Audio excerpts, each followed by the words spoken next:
High বন্ধুরা, তোমরা সবাই কেমন আছো? আশা করি ভালো আছো। আমিও খুব ভালো আছি। ছেলে আর দুই মেয়ের আবদারে চলে গেলাম আজকে বাড়ির সামনে ঝুলনের মেলায়। ওখান থেকে দুই মেয়ে আগে উঠে গেল এই জাম্পিংয়ে লাফানোর জন্য। ওরা এখানে উঠে খুবই মজা করছে, আনন্দ করছে, আর উপরে একবার উঠছে, লাফাচ্ছে। আর এখান থেকে ওই দেখো লাফিয়ে লাফিয়ে কেমন লাফাচ্ছে, ওখান থেকে আবার এখানে নিচে পড়ছে। তারপর চলে আসলাম পাঁপড়ের দোকানে। আর এই পাঁপড়ের দোকানটা কার জানো? আমার ছোট শাশুড়ি মায়ের। তো এখান থেকে মেয়ে পাঁপড় নিয়ে নিল, তারপর এখান থেকে আমার ছেলেও পাঁপড় নিয়ে নিল। তারপর ওরা তিনজনে দাঁড়িয়ে দাঁড়িয়ে খাচ্ছে। তারপর ওখান থেকে চলে গেলাম আমরা একটা কসমেটিক্সের দোকানে। এখানে ছিল খুবই সাজুগুজু করার জন্য জিনিস, কিন্তু আমার কিছুই পছন্দ হয়নি, আমি কিছুই কিনিনি। আর এখান থেকে মেয়ে নিয়ে নিল একটা চুড়ি, আর আমার ছেলে পিসিমণির কোলে আছে। ওকে বলছি কি নিবি বাবু? ওর তো এখন কিছুই পছন্দ হচ্ছে না। তো ওর দিদির পছন্দ হয়েছে একটা হেয়ার ব্যান্ড, তো একটা হেয়ার ব্যান্ড নিয়েছে। আর আমার ছেলের কী পছন্দ হয়েছে জানো তোমরা? দেখো আমার ছেলের কী পছন্দ, আমি বলবো না, তোমরাই দেখো। ওই লিপস্টিক। তাড়াতাড়ি বলছি এখান থেকে পালাও।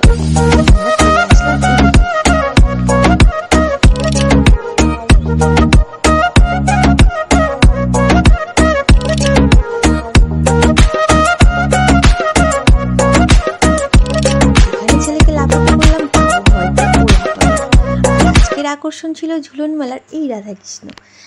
এই রাধাকৃষ্ণকে এবার দুই মেয়ে দুপাশে দড়ি ধরে টানছে। আর আমার ছেলেকে বললাম ব্যাস দেবে না, কারণ ও ভয় পাচ্ছে, আর ওরা দুজন দোল দিচ্ছে। তারপরে পাশের একটা ঠাকুর, আর এইদিকে হচ্ছে রাক্ষস, আর এইদিকে আমার ননদ হয়ে গেছে রাক্ষস দাঁড়িয়ে। আর এখানে চলে আসলাম মেহেন্দি পড়াতে। তো কারণ তখন মেহেন্দির দোকানে কেউ ছিল না, এখন মেহেন্দির দোকানে থেকে মেহেন্দি পড়াচ্ছে। আর ওকে এক হাতে পরিয়ে দিয়েছে, হবে না, আবার উপরে পড়াতে হবে। আর বড় মেয়ে তো ভয়তে পড়লই না। তাড়াতাড়ি করে মেহেন্দি পরিয়ে এখান থেকে আমরা চলে যাব ওই পাশে আরেকটু জায়গায় মেলা বসেছে, তো সেখানে চলে যাব। তারপরে যেতে যেতে দেখলাম এখানে জিলিপি ভাজছে, গরম গরম। তারপর আমরা এখানে চলে আসলাম। এখানে ছিল প্রচুর কাদা। এই কাদাতে ভাবছিলাম না আমি নামবো, কিন্তু এখন কী করবো, ছেলে আর ছেলের পিসি আর দুই মেয়ে নেমে গেছে আগে থেকে, আমাকে তো নামতেই হবে। তো আমি এখানে নেমে গেলাম। আর এখান থেকে দেখো কি কি কিনলো মেয়েরা। প্রথমে আমি ওকে দেখিয়েছিলাম এখান থেকে চুড়ি, তো চুড়িটাও আগেই পছন্দ করেছিল আমাকে দেখিয়ে। তো ওইখান থেকে ও চুড়ি নিল, এক ছোটো মেয়ে নিল একটা বাবলস। এদিকে আমার ছেলেরও বায়না হয়েছে বাবলস নেবে।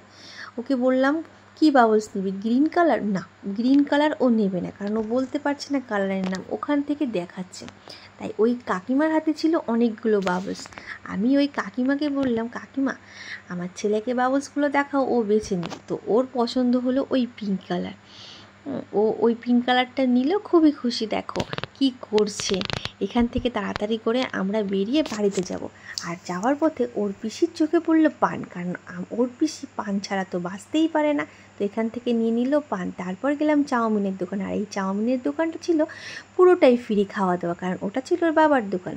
ব্যাস মেলা দেখা শেষ, এবার বাড়ি ফিরবো। ভালো লাগলে তোমরা লাইক কমেন্ট শেয়ার করো। বাই।